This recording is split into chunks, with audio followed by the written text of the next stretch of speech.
kami Pak untuk mata kuliah asesmen kami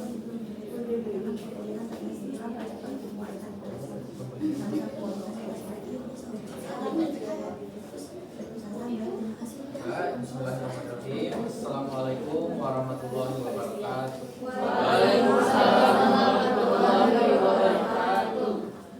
Selamat pagi teman-teman semua. Kami dari kelompok 2 di sini kami mempresentasikan hasil diskusi kami mengenai menerapkan kerangka UBD dalam pembelajaran. Lihat, ini adalah anggota kami lengkap. Oke, untuk mengisikan waktu saya serahkan kepada pemateri untuk presentasi.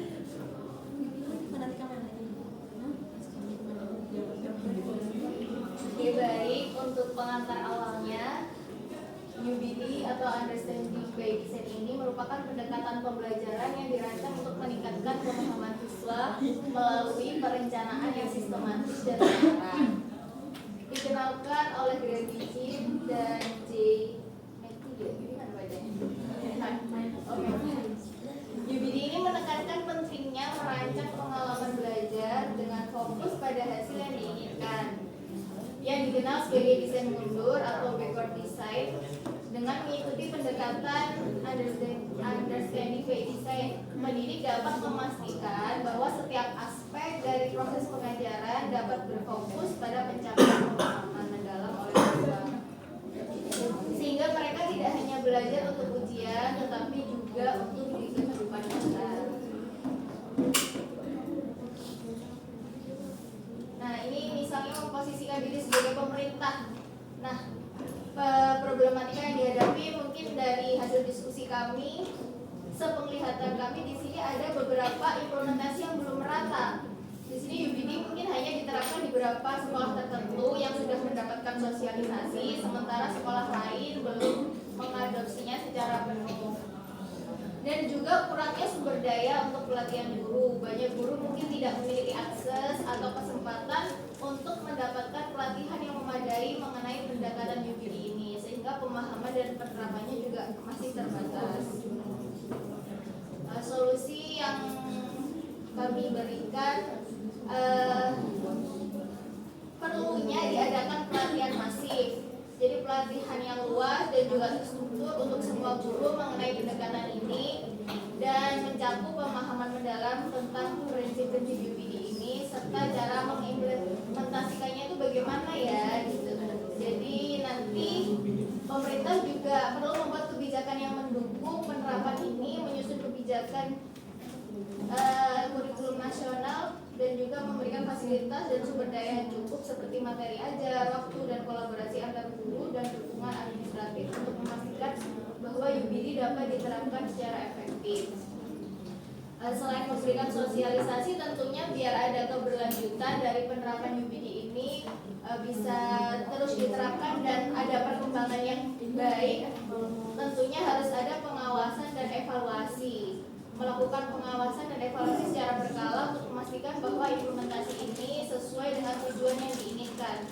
Ini bisa melibatkan pengumpulan data tentang hasil belajar siswa ataupun umpan balik dari guru dan penilaian terhadap efektivitas kurikulum yang dirancang dengan pendekatan UBD. Saya kembalikan ke moderator. Silakan untuk pemateri selanjutnya. Lalu selanjutnya sebagai stakeholder atau orang atau komunitas, problematika yang dihadapi stakeholder seperti orang tua atau anggota komunitas mungkin merasa kurang terlibat dalam proses pembelajaran atau tidak memahami tujuan pendidikan yang lebih dalam. Solusi yang kami berikan yaitu yang pertama, peningkatan komunikasi. Stakeholder perlu diberi pemahaman lebih baik tentang pendekatan UBD dan bagaimana cara mendukung anak-anak dalam belajar. Meningkatkan komunikasi antara sekolah dan orang tua melalui pertemuan rutin, newsletter, atau platform online untuk memberi informasi tentang tujuan pembelajaran dan progres siswa. Lalu yang kedua ada pelibatan dalam proses pembelajaran. Melibatkan orang tua dalam proyek-proyek berbasis masalah yang dikerjakan siswa agar mereka dapat mendukung anak-anak dalam konteks kehidupan nyata. Ini bisa termasuk berbagi pengalaman membantu anak-anak menghubungkan pembelajaran dengan situasi dunia nyata. Lalu selanjutnya saya kembalikan kepada moderator. Baiklah, untuk selanjutnya boleh materi kita berikan. Baik, kita lanjutkan dari sisi kepala sekolah ya. Berdasarkan hasil diskusi kelompok kami, problematika yang dihadapi oleh kepala sekolah yaitu menghadapi tantangan dalam memimpin implementasi di sekolah seperti kurangnya pelatihan untuk guru atau resistensi terhadap perubahan pendekatan pembelajaran. Nah, dari permasalahan ini, solusi yang sudah kami diskusikan yaitu yang pertama, adanya pelatihan dan pengembangan profesional, yaitu tujuannya untuk mengorganisir pelatihan berkelanjutan bagi guru mengenai prinsip dan penerapan UPD dalam pembelajaran, serta menciptakan kesempatan untuk kolaborasi antar guru di berbagai disiplin. Yang kedua yaitu menciptakan kultur pembelajaran yang mendalam. Tujuannya itu untuk menyusun kebijakan sekolah yang mendukung penerapan UPD secara menyeluruh, seperti memberikan waktu untuk perencanaan pembelajaran kolaboratif serta memastikan sumber daya yang cukup. Selanjutnya yaitu evaluasi berkala, yaitu tujuannya untuk melakukan evaluasi sistematis tentang bagaimana UPD diimplementasikan serta mendengarkan umpan balik dari guru, siswa, dan orang tua untuk perbaikan lebih lanjut ke depannya.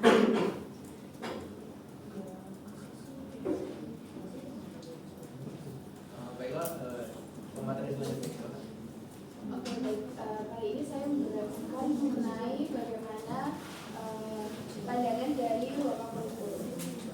Nah, problem yang dihadapi di sini adalah adanya tantangan utama dalam mengintegrasikan kerangka UPD dalam seluruh kurikulum dan memastikan adanya konsistensi dalam penerapannya dari berbagai mata pelajaran.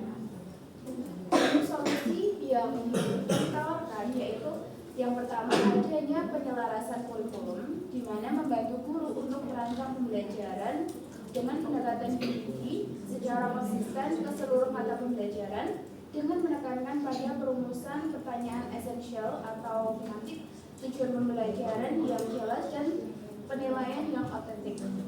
Lalu yang kedua adanya penyediaan sumber daya, di mana perlunya adanya pemastian sumber daya yang cukup baik berupa materi ajar maupun alat bantu pembelajaran yang memungkinkan guru untuk mengimplementasikan UPD secara efektif.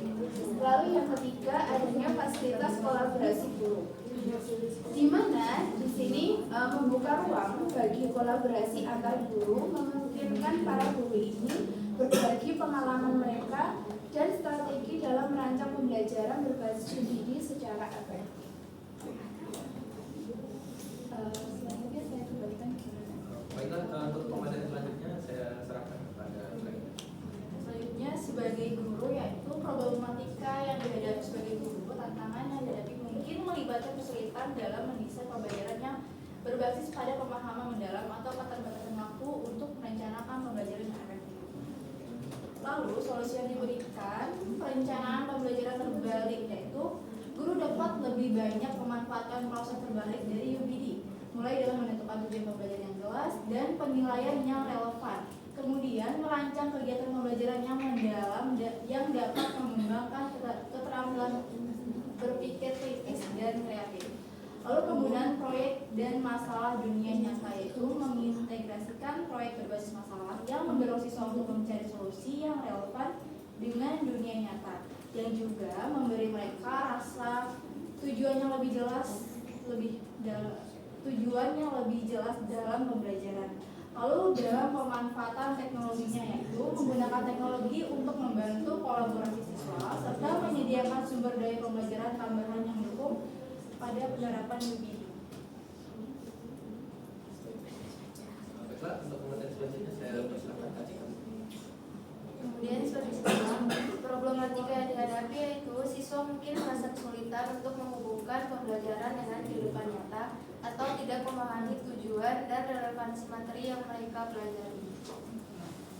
Solusi yang diberikan yaitu pendekatan pembelajaran yang berfokus pada siswa, yaitu menggunakan pendekatan yang lebih berbasis proyek atau problem-based learning yang memungkinkan siswa lebih aktif dalam proses pembelajaran dan melihat relevansi langsung dengan kehidupan sehari-hari.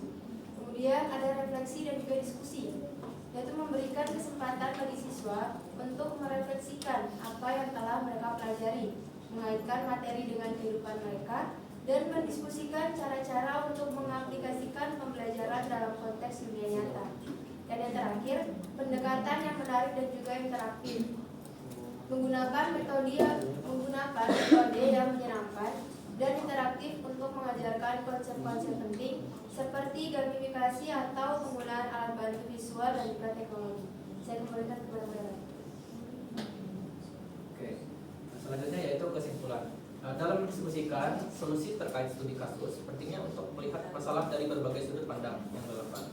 Dengan memposisikan diri dalam peran yang berbeda, solusi yang diusulkan dapat lebih kooperatif dan sesuai dengan kebutuhan masing-masing pihak yang terlibat. Kerjasama antara semua pemangku kepentingan seperti kepala sekolah, guru, siswa, dan orang tua dalam mendukung implementasi UBD adalah kunci keberhasilan dalam mengatasi problematika yang ada di sekolah. Baiklah, itu saja untuk presentasi dari kelompok 2. Di sini kami membuka sesi tanya jawab bagi kelompok 1, 3, dan 4. Kami persilakan.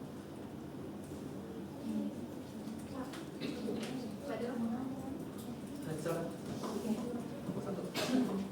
Baik, saya dari kelompok 1 ingin menanyakan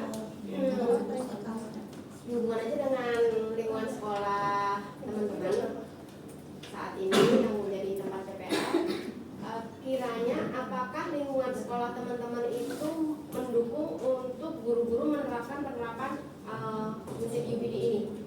Karena kan kalau prinsip UBD ini kan desain mundur yang dirancang untuk memberikan pengertian mendalam pada peserta didik gitu kan, dan otomatis yang dikaitkan dengan kehidupan sehari-hari yang otomatis perlu didukung dengan sarana-prasarana gitu.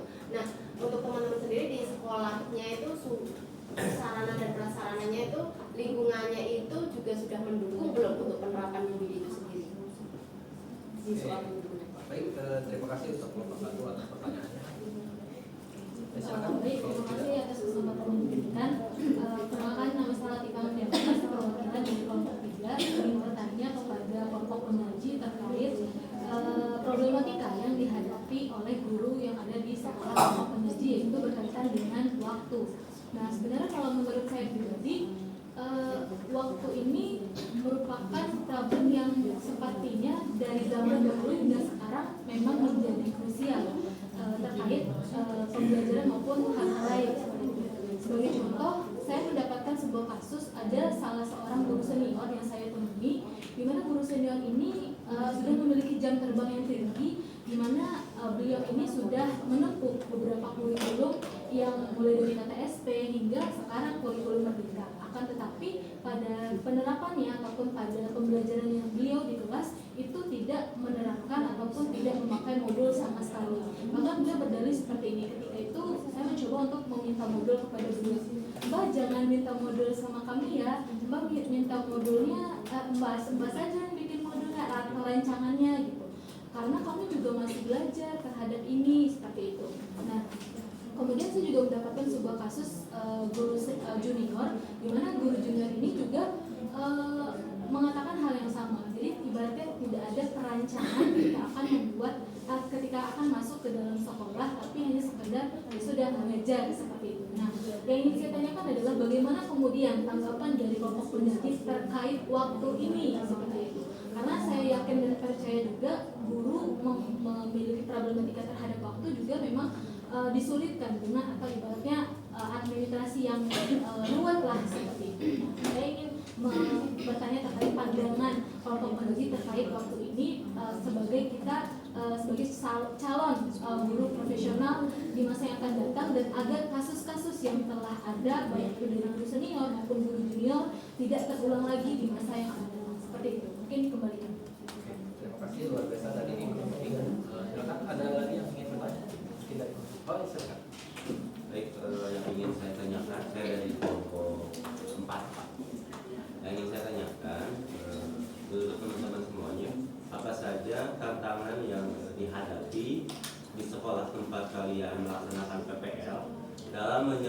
menyesuaikan kebijakan UBD dengan lokal itu dalam penerapan UBD dan bagaimana solusinya seperti itu. Oke, terima kasih dari Guru Kopas. Izinkan kami untuk mendiskusikan terkait pertanyaan rekan sekalian.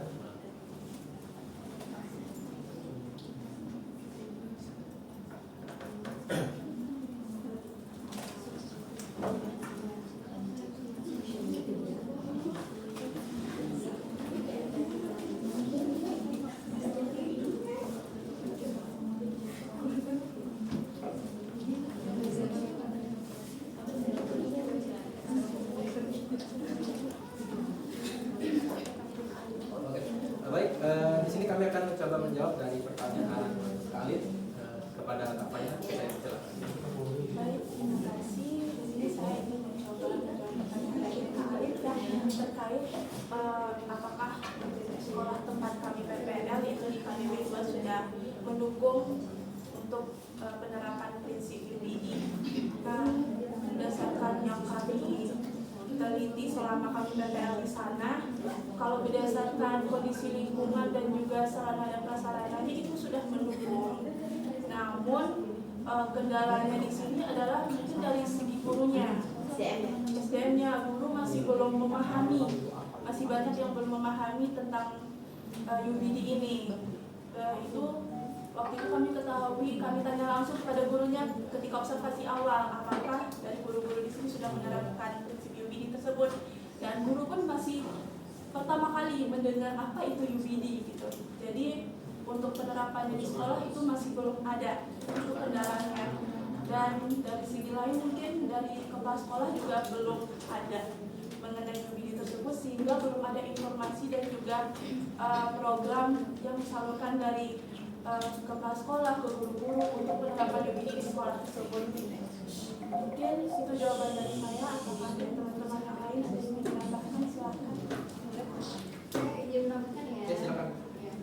Kalau tentang apa yang kita bahas di sini, secara kenyataannya kan menerapkan atau merancang modul yang kemudian isinya harus ada pendekatan yang baru ini, itu kan tidak semuanya menangkap dengan baik ya. Kalau guru-guru di lapangan itu berkaca aja kepada diri sendiri masing-masing, meskipun sudah belajar di sini, tapi ketika akan menerapkan di sekolah juga masih ada kebingungan. Bertanya kepada guru yang sudah kita anggap berpengalaman saja, ternyata nyatanya juga beliau belum tahu gitu, karena tidak semua belajar tentang pendekatan baru ini gitu. Kita beruntung aja belajar karena ada di mata kuliah PPG. Tapi bagaimana dengan guru-guru yang tidak sedang PPG atau beliau sudah melewati PPG dulu, zaman dulu, sedangkan beliau belum mengenal istilah ini. Ini kan termasuk istilah atau teori baru ya istilahnya ya secara bahasa.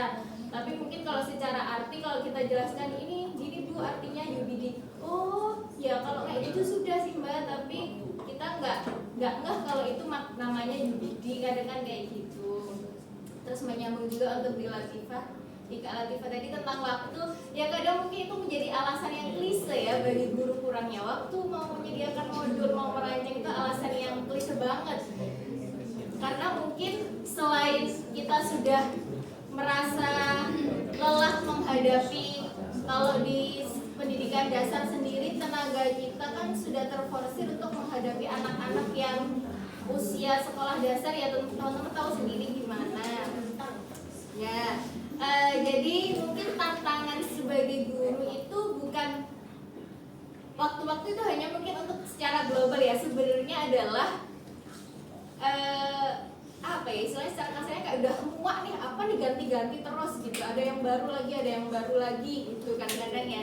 Ya itu yang akhirnya ketika ditanya, kalau misalnya ada pengawas datang, ada supervisor datang untuk menanyakan kesulitannya apa Bu untuk menyiapkan rancangan pembelajarannya, waktunya Pak, kita tuh udah ngajar dari pagi sampai siang, terus pulang juga ada tanggungan di rumah, lah untuk menyiapkan pembelajaran besok ini waktunya enggak atau kurang gitu kan. Kadang itu hanya alasan-alasan aja. Secara kenyataan ya mungkin harapannya kita kan sebenarnya kalau kita lihat itu membuat modul itu kan kita dilema ya, disuruhnya memperhatikan JP, Tapi di sekolah fasilitasnya ada buku cetak tuh. Nah, buku cetak kebanyakan juga diterbitkan oleh kementerian yang entah ya secara tidak langsung kita harus membeli itu.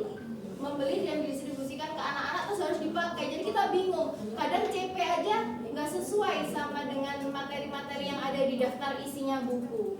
Pernah waktu kita mata kuliah Bu Yani, waktu kelompok saya menyampaikan CP-nya begini Bu, tapi daftar isi di bukunya itu materinya inilah, materi ini tidak ada di dalam CP itu. Gimana kan bingung kan waktu itu ya. Jadi dilemanya kita tuh kayak gitu, peraturan menetapkan ini, tapi secara kenyataan fasilitas seperti ini. Ada yang bilang, ya pokoknya masuk CP nanti bahan ajarnya tidak harus berpacu pada buku cetak itu, guru bisa mengembangkan bahan ajar sendiri dan bla bla bla. Tapi kan kita juga urusannya sama orang tua juga. Orang tua taunya anak diberi buku ini, loh Bu kok nggak ada materinya di buku itu yang disampaikan sama ibu. Dilema lagi, ya itu yang menjadi permasalahan kecil-kecil sedikit-sedikit menumpuk. Akhirnya ketika kita ditanya masalahnya apa, kita globalkan menjadi masalah waktu lah atau apalah, ya itu sih. Mungkin semua jadi benang ini ya, benang kusut ya di pikiran kita ya, masalah-masalah yang ditanyakan sama teman-teman. Bahkan kami sendiri mungkin sebagai presenter di sini kalau mau menjawab pertanyaan dari teman-teman juga apa jawabannya oke untuk dijawabkan ya, kembali lagi hanya mengutarakan masalah ya. Kalau saya sendiri mungkin kalau mengikuti peraturan pemerintah yang seperti itu, misalnya sekarang silahkan Bapak Ibu guru menyesuaikan pembelajaran berpacu pada CP. Saya akan jadi guru yang kayak gini. Kalau saya disuruh pakai CP, kemudian apa fasilitas yang diberikan kepada saya dan murid-murid saya itu adanya apa, ya saya sesuaikan aja. Terus ini juga yang buruknya juga di pendidikan Indonesia ini kan kita itu merasa ketakutan kalau ada pengawas mau datang. Seakan-akan kita dinilai takut nilainya jeblok, kepala sekolahnya juga, ayo ibu-ibu buat modul yang bagus gini-gini, nanti pengawasnya datang biar nilainya bagus dan lain-lain. Itu sebenarnya hal yang menurut saya ya, kalau saya pandang itu kayak ya aneh, kenapa kita ketakutan dinilai sama pengawas gitu. Emang pengawas udah ngajarin kita tuh cara ngajar yang baik, mengikuti modul sesuai dengan pemerintah, dan juga cara mengajar yang baik menghadapi anak-anak yang ada di depan kita. Orang beliau juga nggak menghadapi itu, cuma nilai doang.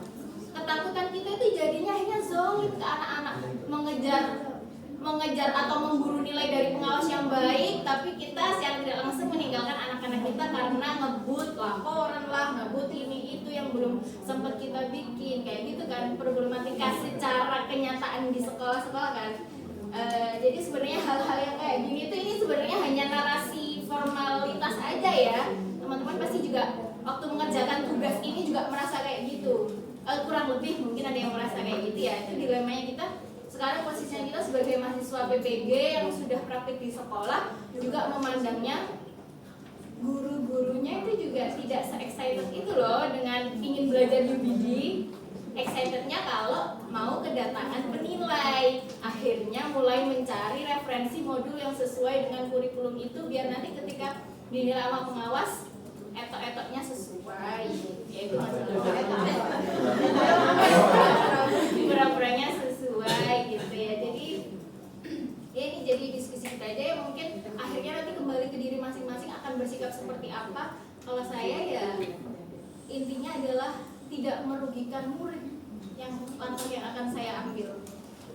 Jadi kalau misalnya saya harus menuruti peraturan-peraturan yang selalu berubah-ubah itu, terus akhirnya saya bingung sendiri, akhirnya saya hanya berdiam diri, terus kayak aduh bingung lah, terus muridnya nggak dan dicanda-canda gitu. Kadang kita juga ngerasa bersalah, nggak dicanda apa nggak segera dilayani gitu. Nah kadang kan akhirnya kan udah kalau udah di kelas juga kita ngajarnya mengabaikan, mohon maaf ya, sebagian besar kan kebanyakan juga mengabaikan modul kan, yang penting kita bisa menghandle murid, kita ingin menyampaikan apa, udah lupa tuh istilah-istilah anak ini gaya belajarnya gini harus kita gini kan sesuai modul, udah lupa kalau udah di dalam kelas gitu. Tapi ya ini hanya untuk pengetahuan aja ya, untuk sebagai gambaran kita biar pacuan untuk semakin terus ingin belajar sampai seterusnya, karena kalau semangat belajar kita menurun juga nanti semangat mengajar kita juga bisa menurun karena udah terpatutnya sama pikiran kita tuh lelah bikin modul, lelah menghadapi murid bertengkar, lelah ini gitu. Jadi ya udah bismillah aja. Hasil pertanyaan-pertanyaan teman-teman tadi kayak Mbak Alin tanya di sekolahmu gimana, jujur ya Mbak Alin yang disampaikan Bu Faiha tadi kan mendukung ya pasti mendukung, nggak mungkin kita tidak mendukung kebijakan pemerintah yang buat kurikulum baru itu mendukung, guru-gurunya kita juga mendukung, tapi ya kembali lagi secara implementasinya belum secara penuh gitu. Terus kalau misalnya ditanya kenapa, ya jawabannya macam-macam, ada yang ya emang ya kan sama aja kan. Ini tadi pertanyaannya untuk mau aja diskusi aja biar ada diskusi, biar seru ya diskusi kita ya. Boleh selanjutnya. Enggak, itu tadi sebenarnya juga ada sedikit unek-unek dari saya ya. Saya ingin menyampaikan ke teman-teman, benar nggak sih kenyataannya teman-teman juga mengalami apa yang saya alami secara kenyataan sebagai guru di beberapa bulan ini di sekolah kayak gitu juga nggak? Apa ada teman-teman yang mungkin benar-benar modulnya itu ketika mengajar benar-benar dilihat, diterapin, dilihat lagi diterapin, ada nggak? Atau ya emang kalau udah ketemu murid ya akhirnya secara tidak langsung ini terabaikan ini modul. Terima kasih kalian moderator. Oke, terima kasih untuk pemateri sudah menjawab pertanyaan. Satu dan dua. Gimana tanggapan dari satu dan dua sudah cukup? Sudah cukup luar biasa. Tidak menjawab menambahin masalah itu. Baiklah, untuk pertanyaan selanjutnya yaitu dari kelompok 4 mengenai tantangan apa yang dihadapi di sekolah di PPL kami, kemudian bagaimana solusinya. Nah, sudah dijelaskan oleh kami Bu Dini bagaimana sekolah mengalami banyak permasalahan mulai dari pembuatan modul, kemudian fasilitas yang kurang lengkap. Nah, disinilah tantangan yang dihadapi di sekolah itu lebih disibukkan pada administrasi, sehingga administrasi guru itu banyak, sedangkan waktu mengajar itu juga banyak. Nah, karena ada tuntutan dari kepala sekolah atau dari stakeholder di sekolah itu harus mengutamakan administrasi. Nah, semisal hal itu misalnya lebih condong ke administrasi, maka kelas yang harusnya dibimbing, diajarkan atau di anak-anak diberikan materi itu malah diberikan seadanya saja. Nah, sedangkan jika guru itu lebih fokus ke kelasnya, maka administrasinya itu tertinggal. Nah, di sekolah kami di tempat PPL itu lebih fokus ke kelas. Makanya dijelaskan tadi oleh Pak Dini bahwa administrasi yang ada di sekolah kami itu bisa dikatakan kurang lengkap terkait modul, terkait rancangan pembelajaran, terkait media pembelajaran itu malah lebih cenderung sedikit karena guru-gurunya lebih fokus ke siswanya.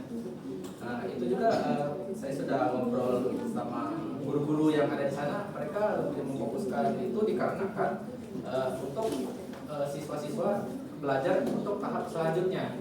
Jadi guru-guru ini mau peserta didiknya itu lebih fokus ke nilai, lebih fokus ke pembelajaran karena terkait untuk ke jenjang selanjutnya itu sekolah yang ada di SD Kelapa 2 Wetan 02 itu kebetulan cuma hanya ada 2 sekolah SMP negeri, sehingga persaingan lebih ketat. Oleh karena itu makanya guru-guru lebih fokus ke siswanya gitu. Nah, untuk administrasi ya bisa dikatakan kurang lengkap. Mungkin itu saja Kak. Oke. Ada mungkin dari kelompok lain ingin menambahkan atau ingin curhat terkait mengenai tantangan kemudian solusinya. Cukup? Oke. Baiklah, terima kasih atas perhatiannya teman-teman sekalian dan salam. Saya tutup. Wassalamualaikum warahmatullahi wabarakatuh. Waalaikumsalam warahmatullahi wabarakatuh.